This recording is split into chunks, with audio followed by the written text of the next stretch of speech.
So I'll just give you a quick introduction about myself. I'm Jimmy. I run a creative agency in Bombay as well as in Dubai. No. And we specialize in branding and UI UX and content creation. So we started out about 3 years back, and we found a niche in three different industries. That is hospitality, luxury hospitality to be very specific, Mm. automotive, and social impact. So we really wanted to start an agency that works with brands for a purpose. And that's how we found working with industries, working with brands within social impact space. Nice. And then we found a journey to coming to Dubai, where we started our video production arm. So for the last Yeah. 1 year, we've been working out here. How wonderful. Well, congratulations. Thank you, thank you. And the reason I started this series is mainly to connect with different founders, different creative professionals, different people across a creative industry, to basically see how creative problem solving spans across different communities, cultures, and countries, and Okay. and to kind of keep that as like a library for other creative people to learn from. So, which is Lovely. why I reached out to you, and I must say, it's a fanboy moment because I've been following your work for a very long time. I think I've also spoken to you on LinkedIn. So I've seen the Kindly. kind of projects you've done. I've seen the last one I actually checked out was F1, and I've been a huge fan of your work. And thank you so much for taking out the time. Thank you so much for showing up.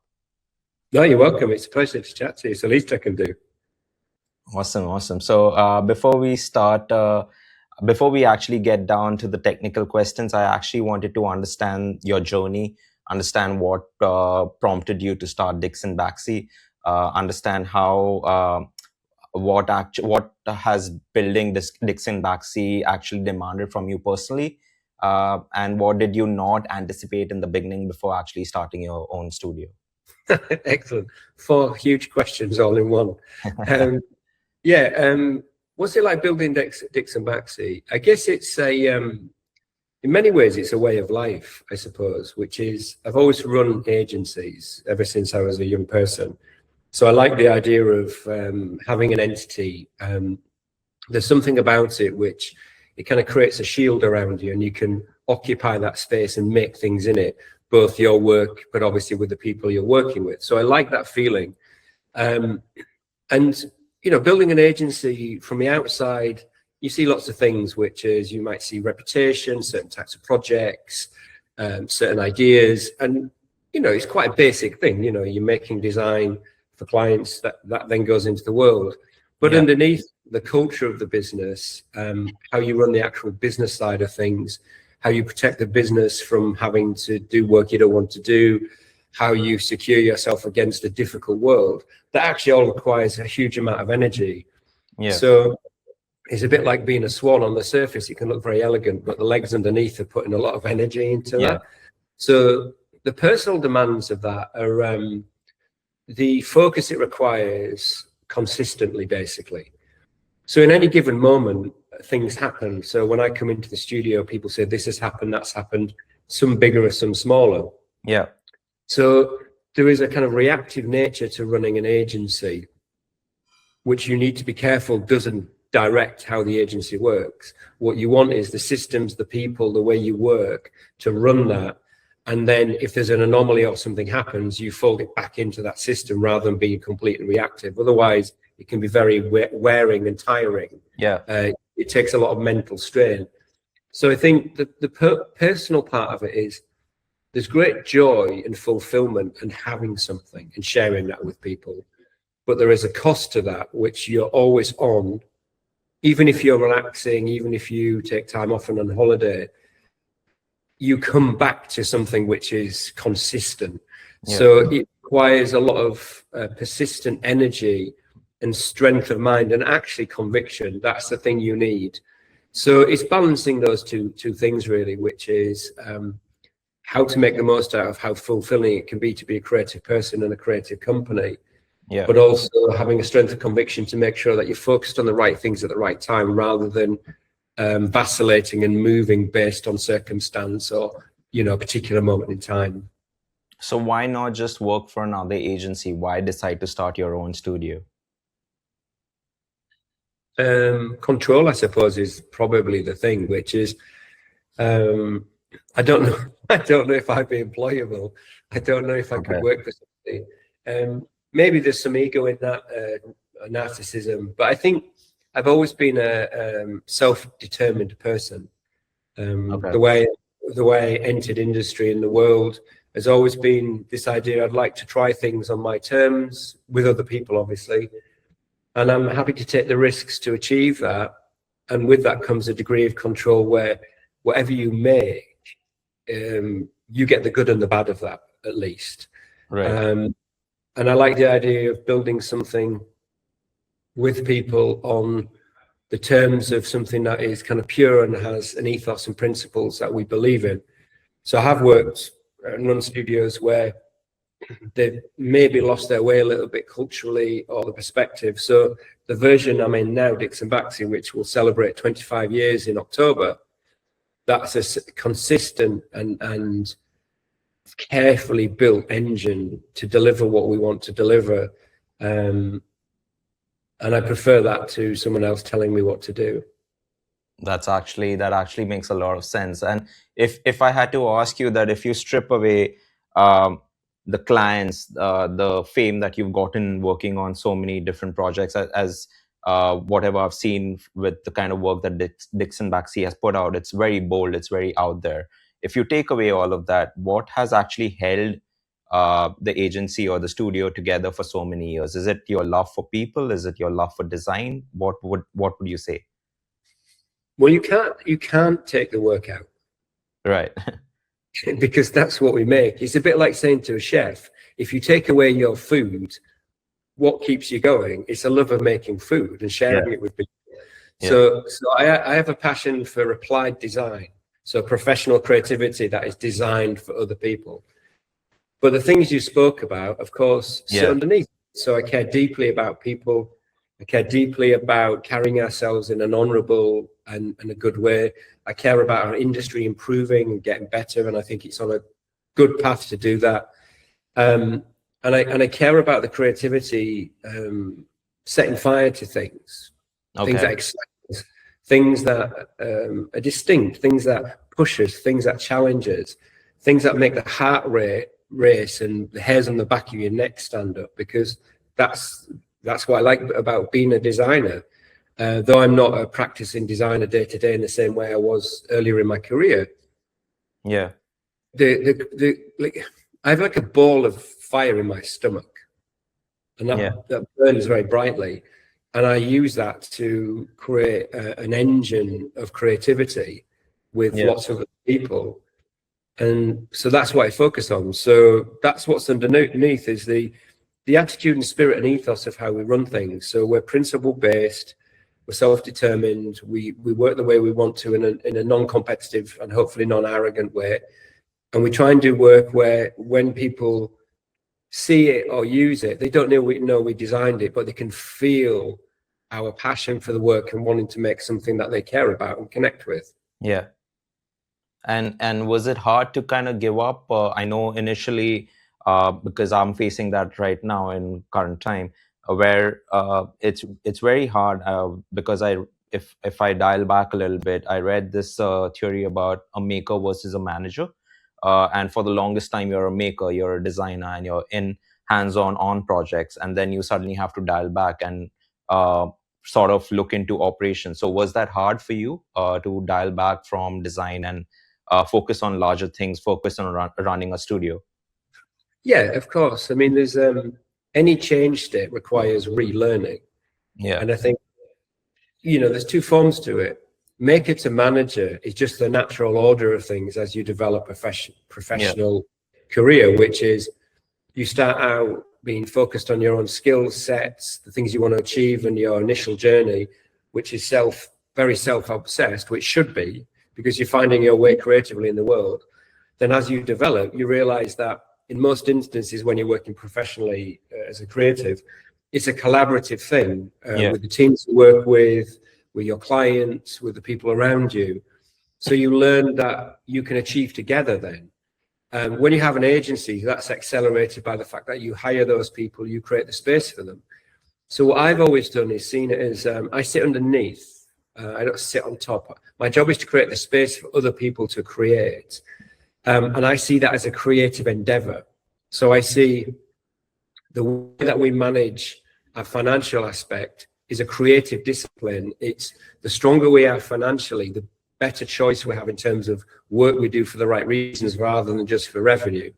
When we think about hiring people, finding a mutual relationship where they grow as an individual, we grow as a company, and they bring different perspectives, makes us better culturally and broadens the industry and makes it stronger. And, you know, I try and do that in a high trust environment. I think everybody should be trusted to do what they do. It's not always perfect because people are on a journey, and I'm certainly not perfect. But I think that's what's important to it. So sometimes I design, you know, we did a book recently called Remix, and I physically worked on that, designed on it. I write and do other creative things. So sometimes I'll do creative execution, but I see the whole thing as a creative mindset. So I'm fulfilled by that type of creativity and my level of experience. That's the reality. You know, my job is to do that now. So I've learned to do that over the years, and I made lots of mistakes along the way. But it's been always focused on the same thing that drove me as a creative, which is making work that set my heart racing and I cared about and I loved, and it drove me crazy and it challenged me, and I just wanted to express myself. I have still exactly the same feeling. I just have myself and a Pova just have a larger entity to do that, and obviously we're much more practiced to do so. And when you look back, because you guys started in early 2000s, and now year on year things have changed drastically when you talk about design, when you talk about the overall creative aspect of the industry. Even with technology coming in, I mean, technology has really accelerated how things are being done in the last 10 years. How do you think that studios, because I see a lot of studios coming up now. In fact, there's an influx of studios coming up in the market. How do you see the fundamental change from when studios were being run in the early 2000s to how studios are being run right now? There's a number of things at play in that question, which is technology is always accelerating. Yeah. There's an assumption that in any given moment, this is the pivot point, but that's actually the human condition.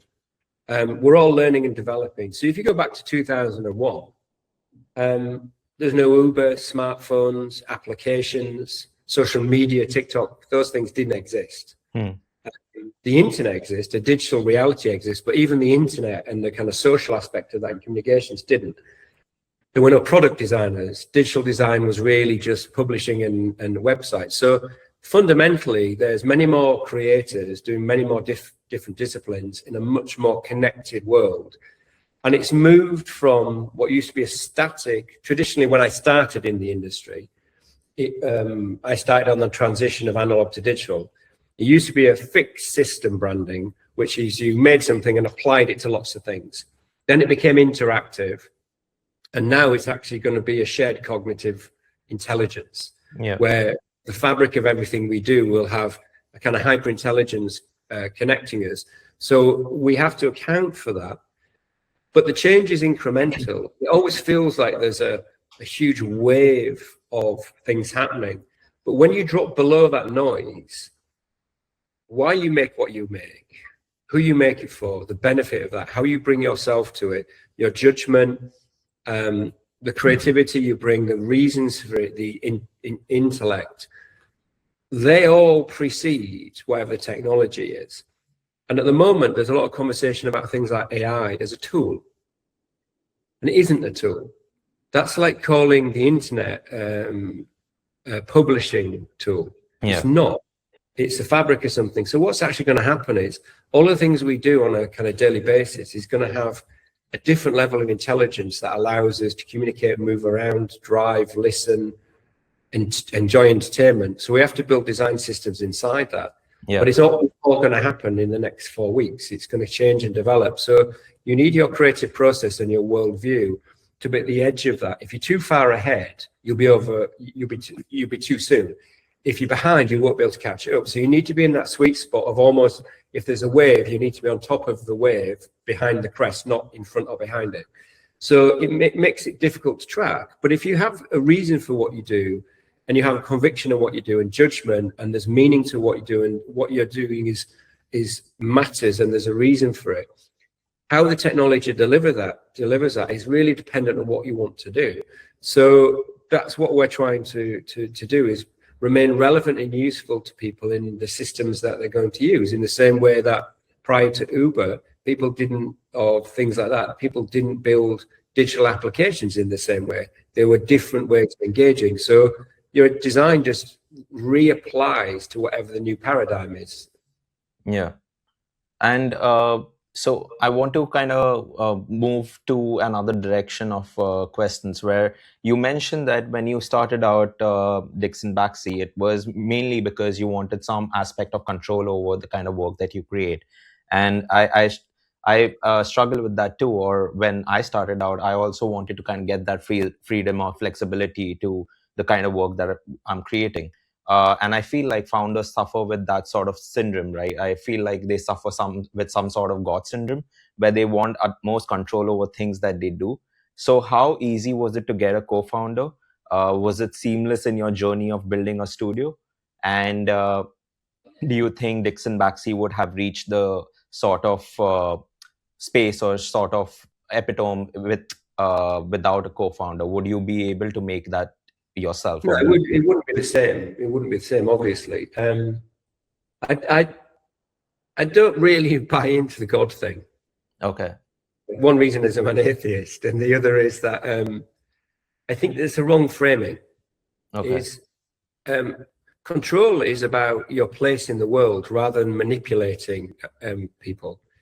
So my feeling is, what I want is to have a mindset to make the work we want to work in the way we want to work it, so that we can do a really good job, enjoy doing that. We'll be frustrated at times and make mistakes, but it's about that. So it's about self-determination and presence and doing a good job, rather than control in terms of it being megalomania and directing people. Yeah. Because if you just direct people, they don't grow as much. What you need to do is create the space for them to self-determine within the parameters of whatever you're doing. And of course, I would guess if I ran a company independently, it would be relatively successful. I think I have some talent, but that's debatable. But having a partner in crime basically means that there's a sounding board, a challenge, a friend, a brother, somebody who you can share the ideas and workload, and the passions and the dreams. And whenever Apoorva and I, who is my business partner, Apoorva Baxi, who's the Baxi of DixonBaxi, work, we think about DixonBaxi. We don't say, what does Simon want? What does Apoorva want? We say, what's good for DixonBaxi? What would DixonBaxi do in this situation? And it means that we're building it together, even though we're, I guess, similar but quite different people, different backgrounds, different, ways to see in the world. We have a lot of common things, of course. You wouldn't build a business with someone. Yeah. But then that applies to Rachel, who is our principal, and Marta, who's our head of practice, and Harry, who's our head of creative, and Carolina, who's our head of growth, or Marcella, or Hayden, some of our leadership team. They bring their own self-determination, their own thinking. So what you're doing is you're doing it with other people. It's not a solo enterprise. Yeah. It's not leadership from the top. It's creating an entity that other people can function in. And as long as we all share the same dream and ambitions, they can do their own versions within that. So I'm always very wary about the kind of top-down, godlike view of leadership. I think it's a little unhealthy. And what were the values that actually helped you bring Apoorva into the business, or was it very organic, or was it that? Well, we just worked together, so we knew each other. We'd worked before. Okay. We were very good friends. We knew each other. We'd opened studios around the world with another group of people. I'd certainly come to the natural conclusion of that. And I spoke to him and said, I'm thinking about another agency, and he was the first and only person I really thought about to do that with. Both of us were practicing and are practicing designers, so we come from being creative directors and designers rather than other disciplines. but we'd open studios and run studios, so we knew how business worked. Yeah. And it was just a natural conversation. And then we agreed it to happen. We planned it. Started as two people. We stayed two people for a very long time. And we rebuilt our careers and our agency from scratch. We didn't show previous work. We created a new ethos, a new set of principles. And we waited until we had confidence in them before we grew. And then we grew based on those principles. And along the way, we've had lots of false starts and mistakes and, you know, not done a good job. But I think progressively we've got better at it. And talking about mistakes, I feel like some of the mistakes I've seen early founders do is pricing, right? Because pricing is very tricky because you're never pricing something tangible when it comes to design on creative work. So how did you decide on pricing for DixonBaxi in the early stages? Well, it is tangible because the effect of what you do is tangible. So okay. We sell on value and effect, not on time and it is obviously deliverables, but we sell on the value and effect of what we do. And I've always seen creativity like that. Obviously, when I very first started out, I might only get paid a few £100 for doing a flyer. So you start modestly in your career. But by the time we got to DixonBaxi, we're very sophisticated in the terms of the value of design. Is like if you change the system for a brand or do something quite large with them, it changes the value of the organization, not just the monetary value, but the value of how that organization works, its creativity, the way it meets the world, how it serves audiences, and it grows the audiences. That has high value. There's also a marketplace where your skill, talent, and effort, you settle where you deserve based on the effort you put into that in the marketplace. And then there's an awareness of that value. So when people come to us, they're aware roughly of the value state of the type of agents who we are, but the value to their organization. They don't come to us with no money. They come to us with a rough idea of what they're willing to invest in the change program, some of which goes to us, some goes to the internal organization, some goes to other partners, some goes to infrastructure, technology, blah, blah, blah. But it costs money to change a company. So they don't do that randomly. And you just factor into that conversation. And then it's about selling. Well, not selling, actually. It's communicating the value and the relationship. We don't really sell anything. We exist and share the ethos, the effect. People can see our work, so they can make a value judgment on that. And then we discuss how our version of change would solve the problem. And then they make a choice from that. And we negotiate. They'll always ask for it to be a bit less, and we'll ask for a bit more. And it tends to settle somewhere in the middle. And my sense is if it's a good deal for everybody and we get to do a project which moves the needle and we believe it's going to make a difference, then everybody benefits from that. So do you think that's gradual? Do you think that it starts from like ground bottom and then grows from there? Yes, but the mindset isn't. You can't sell your work in a commoditized way for 15 years and then suddenly say, now I've earned the right to be value-based. You need to start out, like the thing I've always thought is the fundamental ways I think about creativity in business, I've always thought about like that, even when we were small. So there's great value in that. So for example, if we were talking about branding and you said, hey, Si, what about this thing? In 5 minutes, I might suggest something that could completely change your business. Okay. But what I'm doing is bringing 35 years of experience on hundreds of projects globally that reach billions of people with thousands of people making it in that minute. So what you're paying for is that. You're not paying for 10 minutes of my time. You can't afford that. It just doesn't work. What you're paying for is my expertise. If you extrapolate that across a company, you're paying for that expertise, creative drive, the craft and delivery of that. And of course, there are some mechanical costs like moving things or bespoke fonts or audio, things like that. And then there are the overall creative costs. So it's a balance of those things.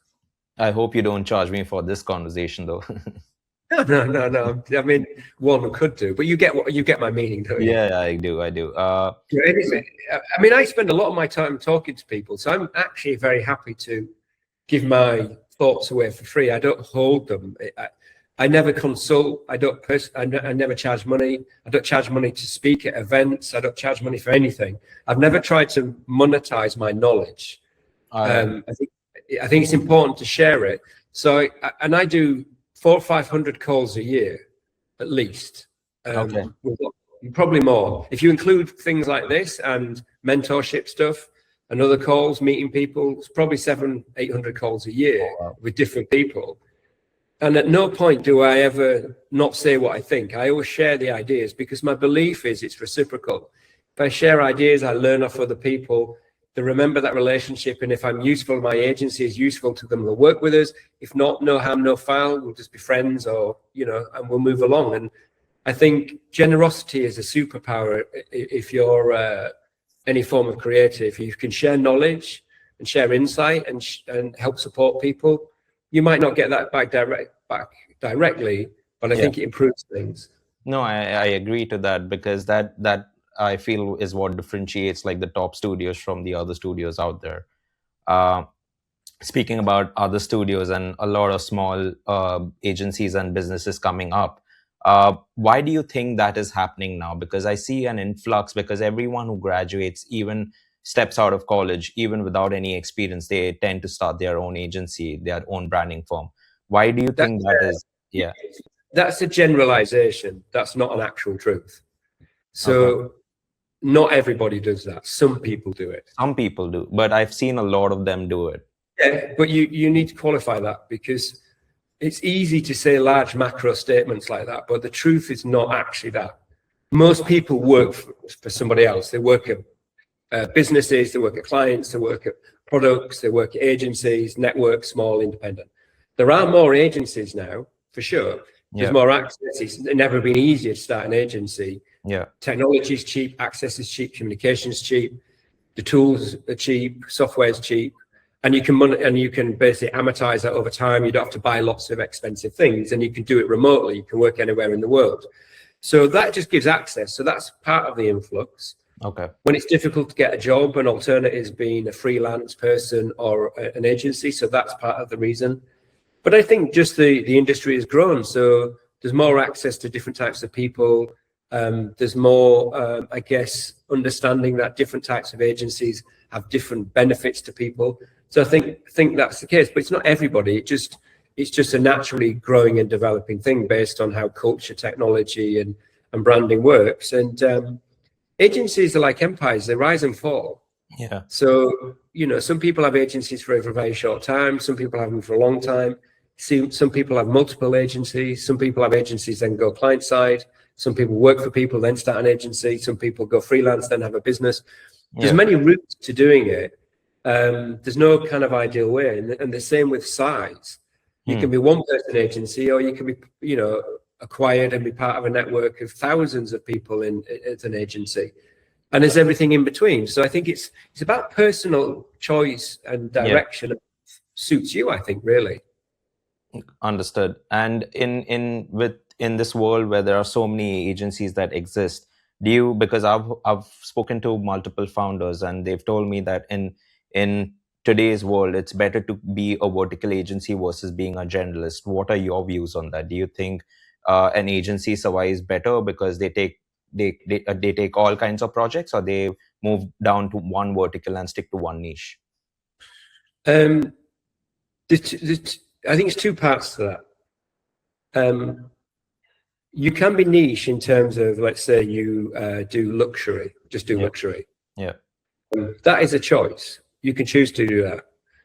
There's many agencies that are hyper successful at just doing one type of work. So just hotels, or they just do health tech. There's other agencies that work in lots of different disciplines. There's some agencies that work at a smaller, some at a larger scale. So actually, all of these terms are made up. Generalist and specialist, it doesn't mean anything. What it's about is, what do you do for the people you do it for, and what is the benefit of that, and how does that change their business and change it for the audience, and how do you deliver against that? Then it's up to you to decide what type of work you do within that parameters, because you may be a radical specialist and I might be a radical generalist, but I've never talked about that with my clients ever. I talk about their business and what matters to them, and I listen to them. Our industry talks too much about themselves. Right. The job is to talk about the client and ask them what they need, and then find a way of delivering against that. And if you want to do that in the same industry, sequentially and repetitively, great. I've got friends who basically just do whiskey bottles, but they're absolutely awesome. A beautiful packaging, and they're super specialists at that. And then my agency and other agencies, you know, we've just done an airline, we've just done TikTok, we did Formula One. Oh, you've gone. Ta-da! Sorry about that. Sorry about that. It's good. My phone battery. It shuts down. Sorry, you were saying something? No, I'm just saying that I was saying earlier that you see your bullshit radar, it shuts off if I talk too much. No, it's not that. I actually have my camera connected to my phone, so my phone battery just died and it just conked off. Isn't technology brilliant? But yeah, I think I answered that question. Yeah. So in one of your earlier talks, because I've actually been reading about the kind of work you've done, and I tend to purchase DixonBaxi's book because I feel like as a hardcover, that's something as a must-have. I also have Aaron Draplin's journey where he created the field notes, and he did that documented the entire journey on a book. So I have that as well, and I hope to buy DixonBaxi as well. But in one of your talks while I'll send you the book. Oh, awesome! That's awesome. I would really love that. Now we're friends. It's the least I can do. So after this, if you send me your contact details, I'll send you a copy. Awesome. I appreciate that. But as I was saying that in one of the talks that you mentioned that to become a better designer, it really needs to come down to understanding people.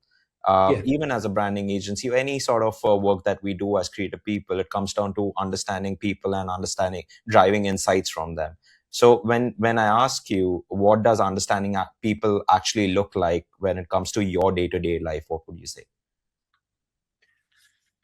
Well, it's trying to make them real in your mind, which is you can't meet everybody you design for. But it's very easy for people to become data or generic terms like, you know, Gen Z or a certain age group or certain location. And there's a few parts to that. One is we share a lot more than we think we do in terms of our habits and behaviors around the world. Of course, culturally, we all do different things, and that's the richness of life and humanity. But underneath, there's a lot of drivers which allow you to understand how large groups of people and people in general think and operate, and their hopes and dreams and the things they want. And then, you know, localization, understanding specific cultures and needs and specific needs for that particular thing, which is if you're designing for a football club, clearly it's different to a health tech brand. It's a different need, different. So you're looking at how it fits into people's lifestyles. But we're great believers in just trying to make the person feel real. So you're designing for somebody, not just everybody. Even though you are designing for everybody, because it needs to feel like it's for you, even though it's for everybody. Yeah. So, you know, it's meeting people, it's traveling to locations we work, it's researching people, it's looking at things culturally, but it's just respect for them. It's not treating them like data, it's treating them like people who have kind of hopes, dreams, and passions. It's not being condescending, it's not trying to manipulate them. He's trying to make something that shows up in a way that's on their terms and serves them, and it lowers the friction, so it just feels like it works for them. And if you get that right, it just feels like they can care about it because you cared about it. And did you ever, in your journey of understanding people, because it's been so long, did you ever get your assumption about people wrong? Of course, yeah. I mean, any human gets assumptions. I jump to conclusions all the time. So did that affect the outcome of your work? No, of course not. No, if you think about it, work takes time. So you don't go, the project's done, do you? It takes time. So in that time, you'll correct anything that's off balance.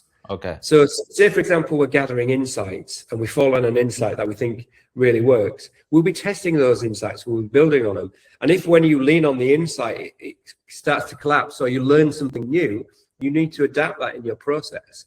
And then, of course, you're doing that sequentially with other projects. So you're not just working on one project, you're working on several. And then on top of that, you've got a body of work. So then you bring that to bear. Yeah. So is there a particular sport that you like? Sorry, can you repeat that? A particular sport that you like? I love basketball. Basketball, that's a great one. So if you're watching basketball, the flow of that is very dynamic, isn't it? It's like a wonderful sport. If you stopped as you're moving quickly with the ball, as you're about to throw a three-pointer, and calculated all that out in your head, your instincts would fail and you wouldn't get the shot as beautiful as you would do if you just trusted your training. But the moment you release the ball, thousands upon thousands of hours of training have gone into the release of that ball. All the matches you've played, all the training you did on the field, how you grew up the sport, your physicality, all of those things in that moment deliver on that. The design is the same. In any given moment, you bring into bear all of your knowledge. So that stops you fucking up. Awesome. That reminds me of the same thing that Steph Curry said, that it's actually, he was actually guiding someone to shoot a basket, and it naturally just comes to him because there's so many years of practice that goes behind it. Exactly. It becomes second nature, but it requires practice. So what you do is as you develop your career is you lay skills and mindset on top of each other. You build muscle. So you get better at craft, you get better at thinking, interpersonal relationships, sense of direction, how you monetize your work. You get better at each of those things and you build strength, So once you get to an elite level, like an athlete or anything else, bam, it works. Do you make mistakes? I make mistakes all the time. But then mistakes are how you learn. So if I jump to a conclusion or make a mistake, I'd be a bit of a turnip if I made the same mistake several times. But if I make a mistake and correct that, that's part of my learning curve. So I look at the structure of things, and within the structure is if we've raised the standards, we've done the training, done the practice, we work at the level we want to achieve, I can trust the engine and the creativity will work.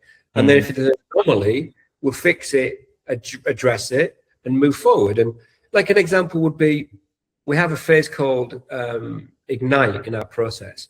And it's 2 weeks very early on that you've learned the brief, you have the kind of strategy, where the insights, you have the kind of strategy in a raw form, and you're allowed to make for 2 weeks just intuitively based on that brief and who you're designing for. And the reason for that is it gives greater choice and allows you to go further. And then we look at what we've won. We didn't used to have that in our process many years ago. But what we found was we needed more moments of creativity. So we just added to our process. We didn't get rid of the rest of the process. We changed it. We have a thing called Superfutures, which is our invention engine. It's our way of testing technology. We didn't have that when we started the company. But what it does now is it allows us to look at technology in a safe space and be very relaxed about change. And we can invent things, try things. And that's what we're doing. We've built a model for our website where you can ask us any question you want about DixonBaxi. You just go to it, it'll answer that for you. So we've built that as a test to see how that will work. And what's the website called? DixonBaxi.com. Oh, you can do this on DixonBaxi itself? Yeah, exactly. Oh, okay. Yeah, there's only one DixonBaxi. So that's what it's really about, is fall down, get up, fall down, get up, get better. You get stronger, you get smarter, more self-confident. And then you get in the zone, see what that feels like, fall down again, get better, practice, get in the zone, and keep repeating that. And hopefully you're doing this. But it's thousands of small decisions and lots of intensive practice and application that makes true excellence. And do you think, like, as you said, that AI, it's not just a tool, it can be used as a support system for the kind of work that we do. Do you think in terms of AI tools, if I talk about ChatGPT or if I talk about Gemini, do you think these tools have spoiled the creative people silly in today's day and age? Because a lot of research work, they can just go, instead of relying on intuition or going out there and actually understanding people, they can rely on ChatGPT and Gemini. Yeah. It's a very kind of salient point that I think it's an interesting conversation. If you imagine in the world, there's creativity, there's a pyramid. At the bottom is really bad, really gnarly, not very good functional work. Yeah. And then there's like functional, then there's like pretty good average work, then there's like good work, then great work, then true excellence. Yeah. They're really amazing. There's always that much of everything. Yeah. So what you're trying to do is learn to move yourself up that, to get better at your craft and things. Yeah. If you hand over agency and you hand over problem solving, judgment, and things like that to something else, whether that's Figma, AI, another person, then you're not learning as much as if you process it. But it can also accelerate what you want to do. So if I use Claude, it doesn't write for me, but it allows me to test assumptions and research things. Yeah. And of course, I've done that for years with different softwares and different people and different ways of doing it. So that helps that. But the problem with a lot of what people call tools, we don't talk about as tools, but what they talk about as tools is there's an addiction to speed and efficiency. And there's a glamorization of like, I can do this in 2 minutes. Yeah. So yeah, you can, but most of that is drawn from things that exist. Right. So you have to be cautious that you're adding to it as well as taking. Yeah. And how we see intelligent technologies, it will be a cognitive relationship where it learns from you and you learn from it. Yeah. And it will be underneath everything we do. It won't be a one button we press. So agentics will completely change how you interact with brands, and it'll get rid of websites. Yeah. So fine. So we won't design websites. We'll design a different way of integrating relationships with people. So yeah, we're just very careful that we don't fall into the hype of the immediate moment of something, and look what's underneath that. So that's what we try and do. And I want to go back to the kind of stuff that I've read about you and Apurva on the website, and I see in one of the sections you have like this entire process documented out of running an agency, of running DixonBaxi, of how the projects transform and how the entire studio came about to be.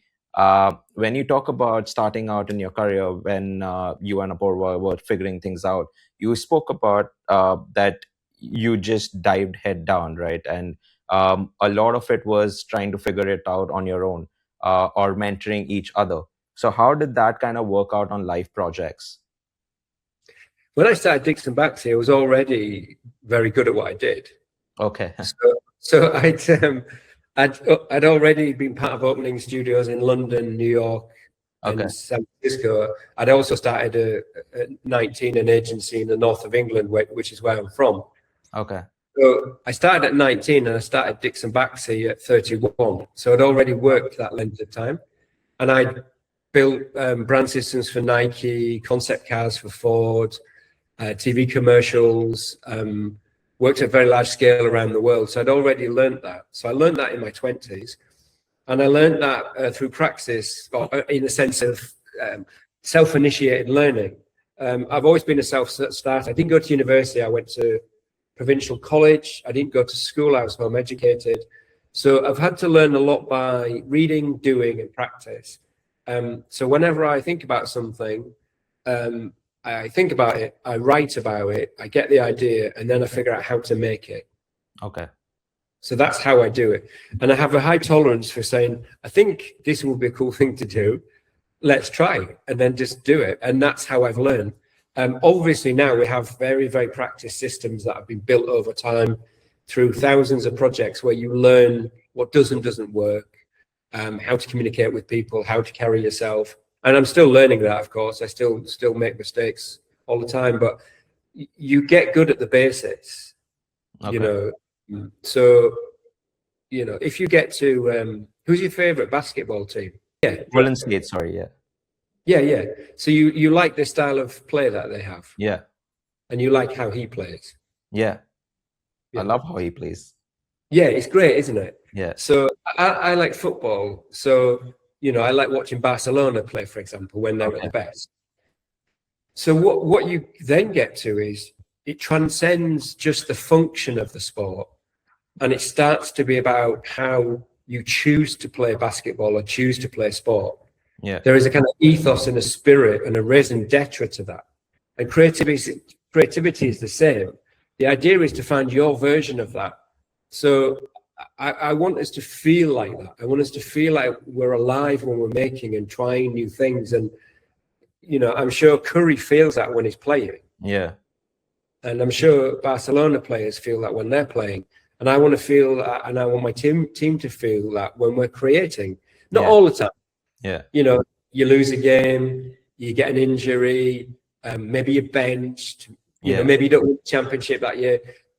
Anything in life is not perfect.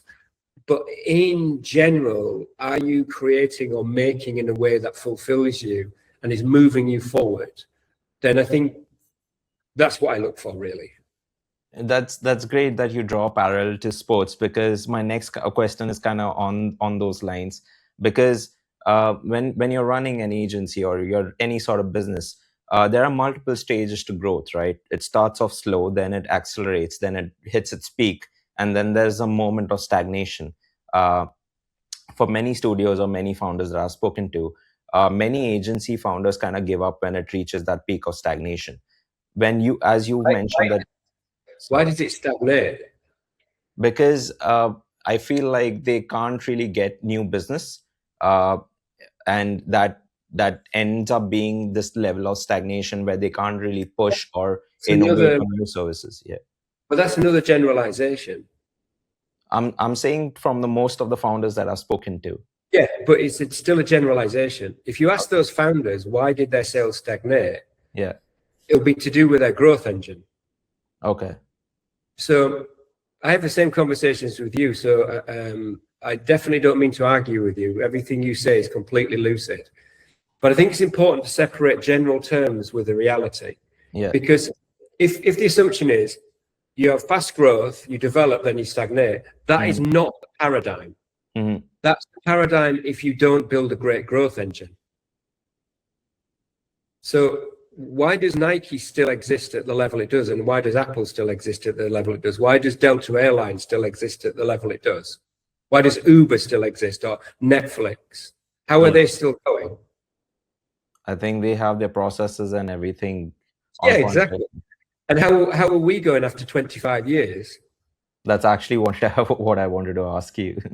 Yeah, because we focus on our position in the world, our reputation. We're high cadence, and we have an engine where we communicate what we do to people, and we put ourselves front of mind. And we do that when we're busy. So don't do that when we're not busy. Okay. And a lot of people who run agencies go, oh, my pipeline's dried up. It's so hard to get work. And I say to them, what's your outbound, your outreach? How do you reach clients? Go, oh, no, we wait for them to come to us. Yeah. You don't have that's not a business. Yeah. That's a lifestyle.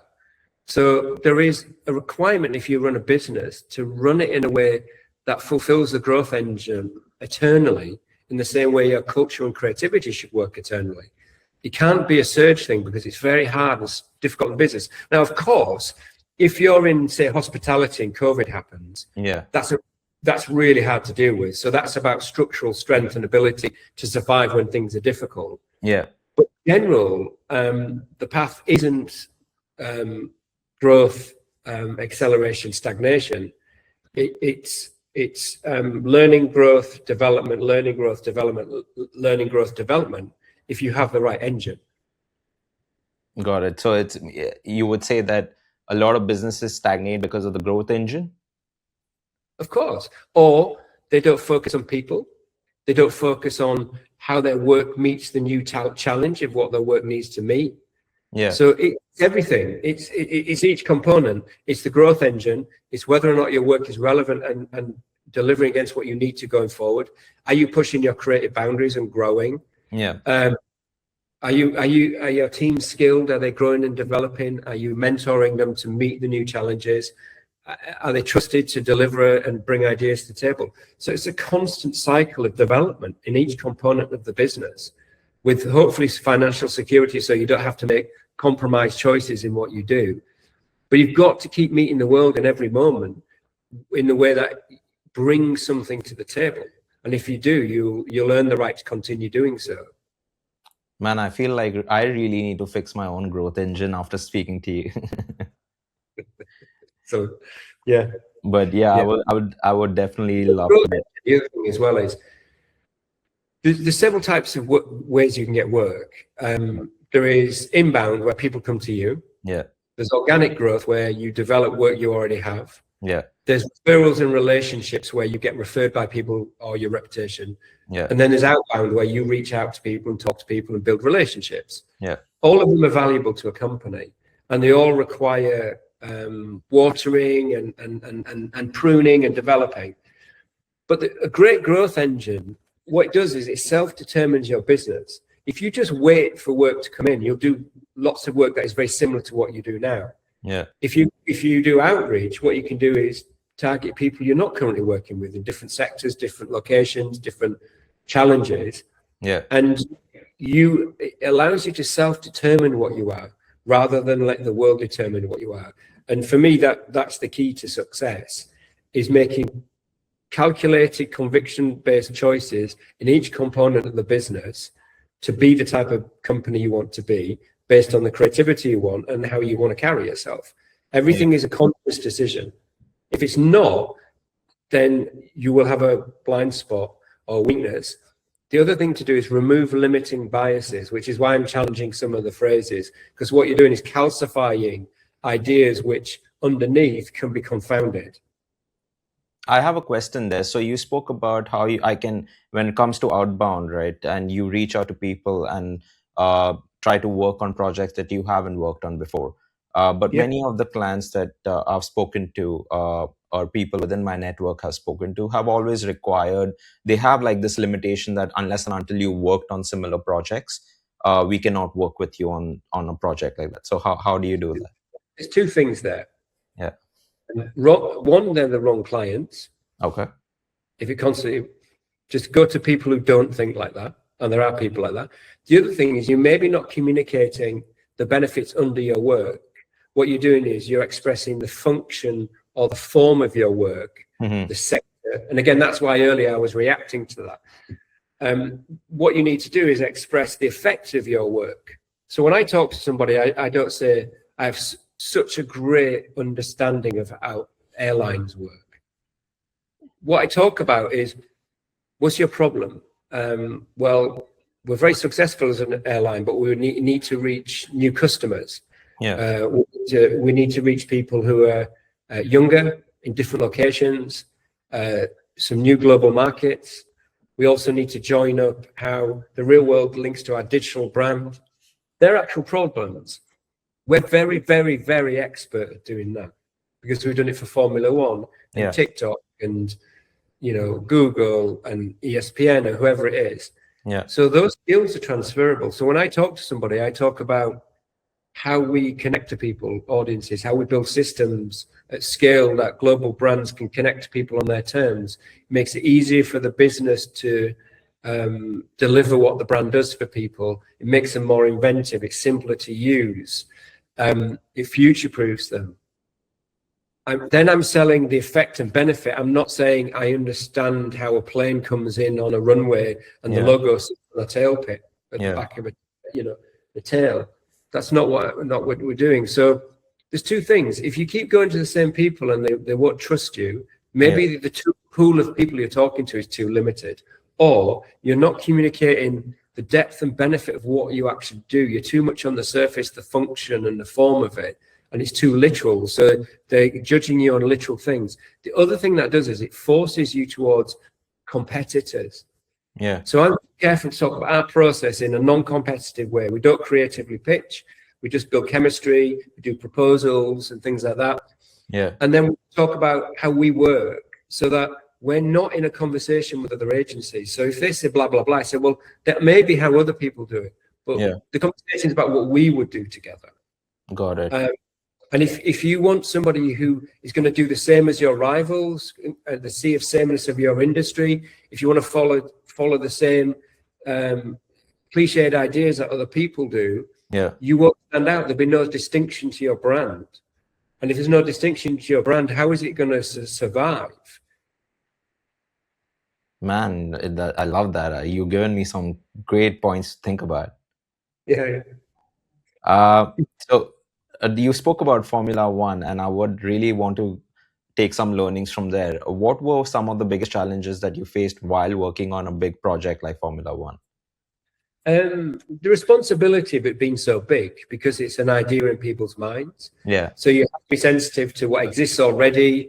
You have to look at what they already have, how it works, the technical systems, the teams, how they do things.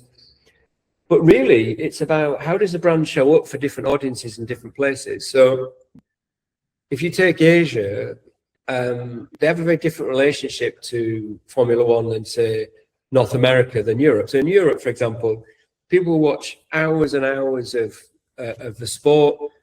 They know the teams, they know the countries, they know the racetracks. There's a deep history there. Yeah. North America, they watch 3 to 4 minutes of highlights, Drive to Survive. They're interested in the statistics. Yeah. Some areas people chase influencers, creators, lifestyle, entertainment as well. So what you're doing is creating a system that allows for that. On top of that, there's an elite level premium version of aspirational version of F1, but there's also like a street level of it. So you need it to appeal for that scale as well.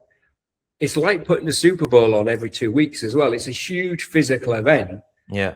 But can you imagine what the digital content engine and communications engine for that? It's pretty radical. So joining those two worlds up is really important.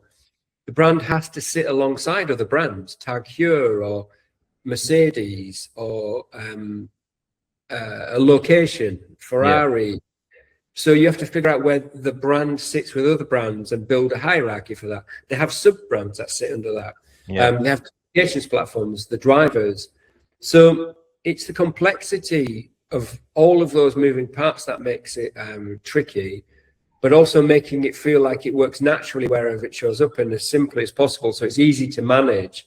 But for the end audience, it just feels like it works for them. So there's a kind of fix and flex to it. So it's those types of things that we're kind of considering. And is it cool as well? Is it cool? It is damn cool.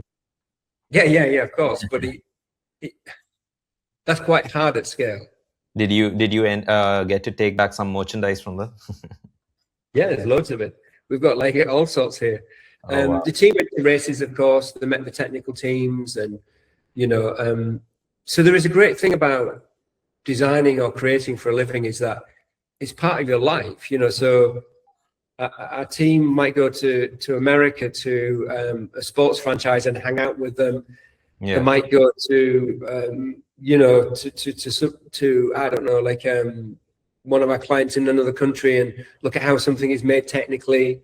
Yeah. So you're learning about things all the time and experiencing life through the work, which is a really amazing thing. That's awesome.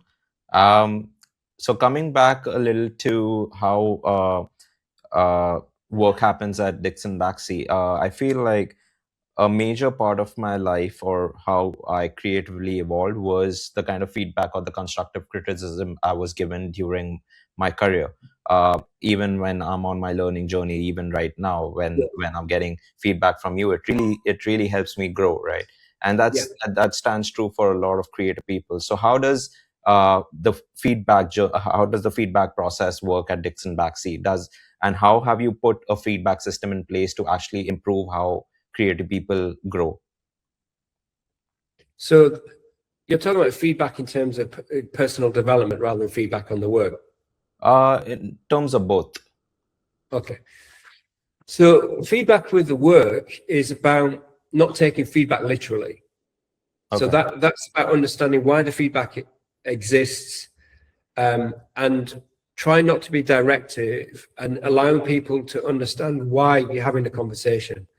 So if you're directive, it's difficult for people to share a voice. So we tend to ask questions. Yeah. Does it feel like? what do you like about this? Do you think anything's missing? So that you open it up to conversation rather than giving people the answer.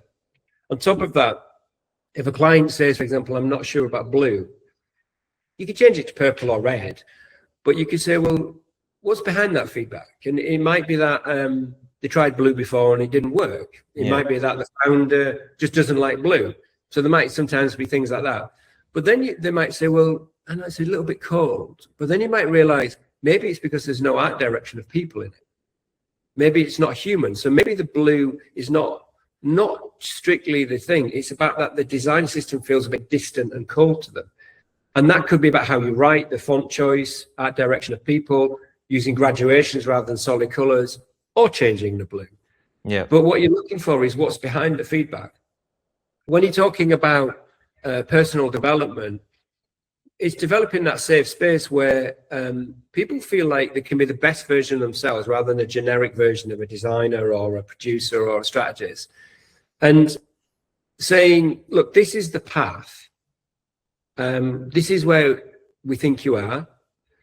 But before that is, where do you think you are? What do you think you need? Yeah. What would you like to develop? So we're just about to do our performance reviews. We do it twice a year. Okay. And what the team does is answer a series of questions about their successes, what they've learned, what's next, what they'd like to develop. And it's part of a path because we know what's next for each role. Yeah. The role that you would be, ultimately promoted into and beyond. Yeah. So it's a collaborative conversation, and it's not perfect. We make mistakes. Everybody processes things differently. So you've got to be careful that what you believe is someone's lived reality is real. So every so often you have to check, tensions or uncertainty or imposter syndrome or communication hasn't affected people, because sometimes you think things are very clear and they're just not clear for other people. So there's a constant balance there to make sure you're relieving the stress valves. You're making sure you're communicating well. You're making sure that they have a voice and they're listening.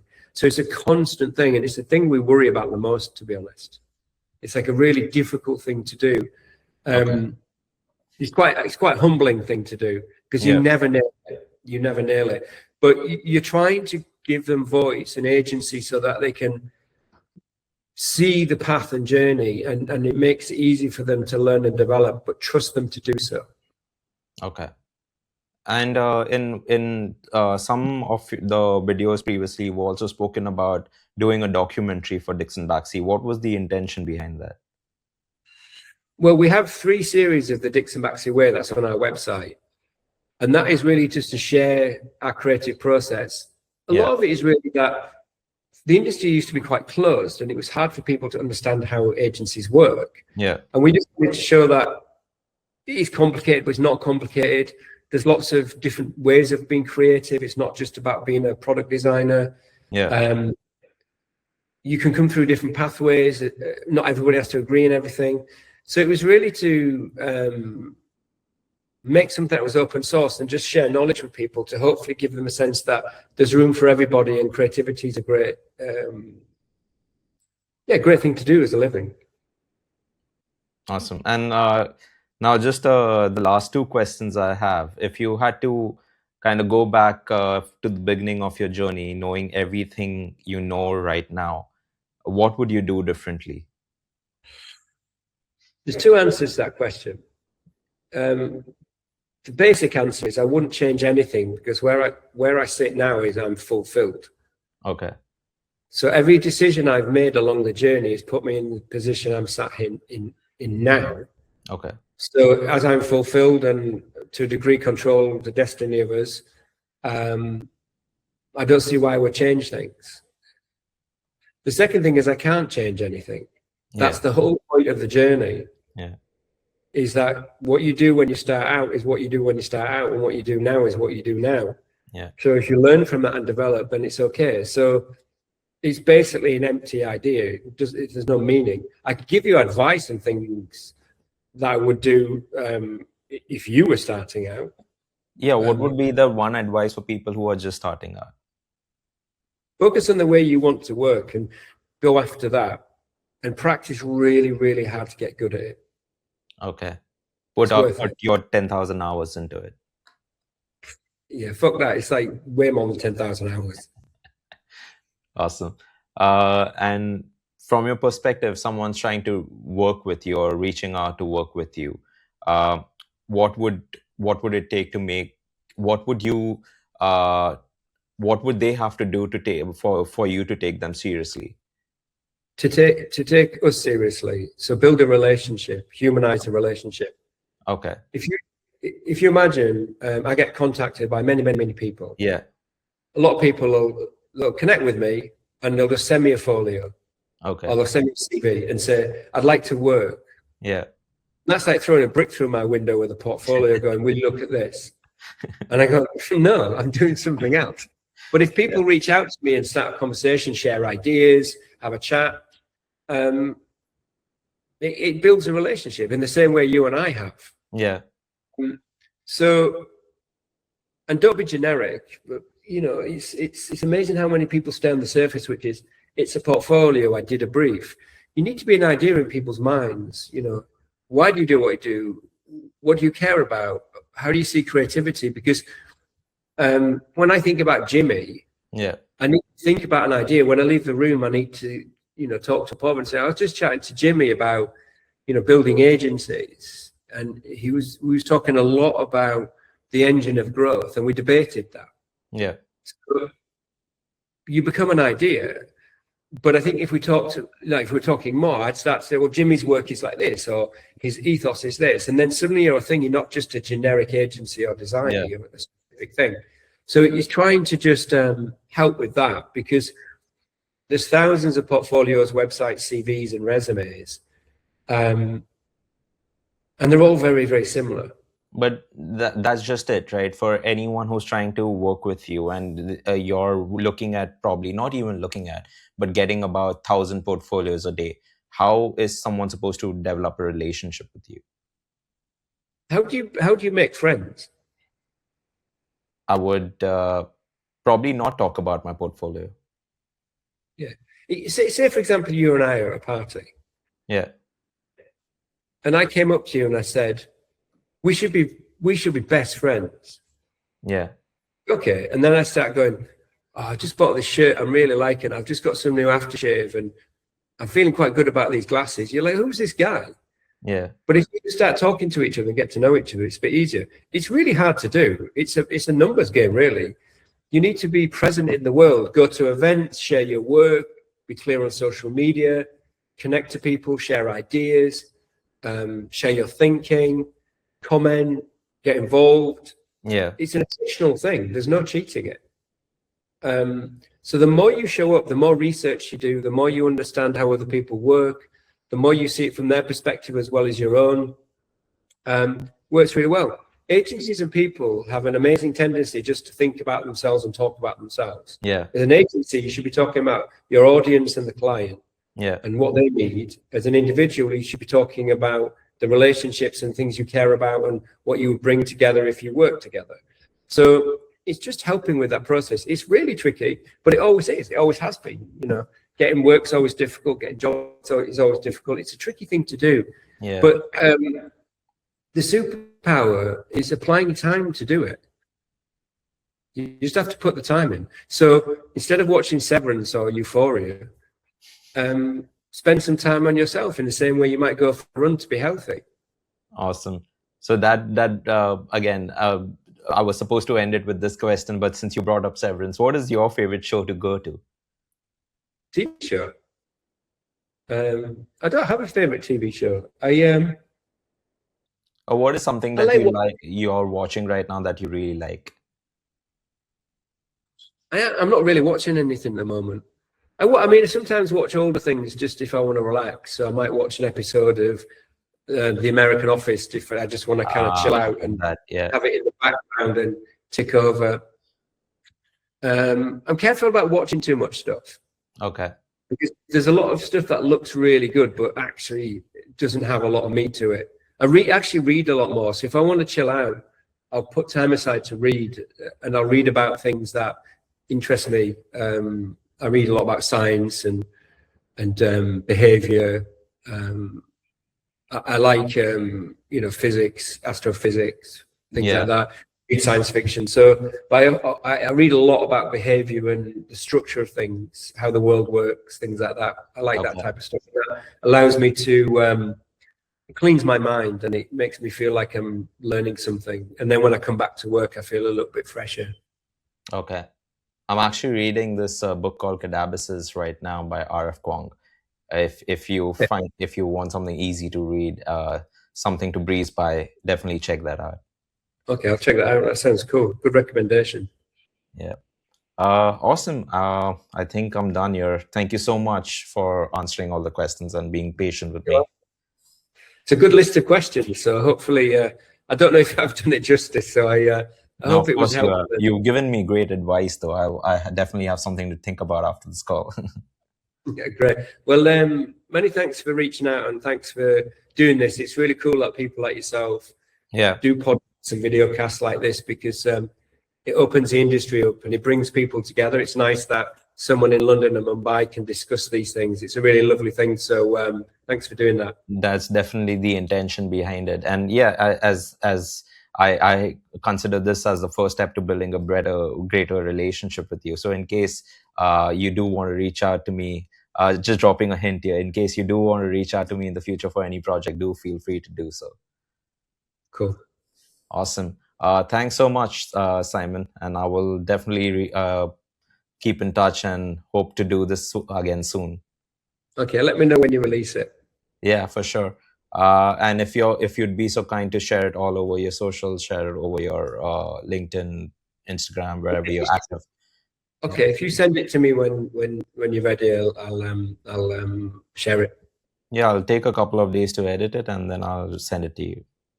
Lovely. Well, have a fantastic. Is it your evening now? Yeah, it's about 6:15 right now. Yeah. Yes, well, I thought it's about to be. Well, have a nice evening, and it's a pleasure to meet you. It's same here.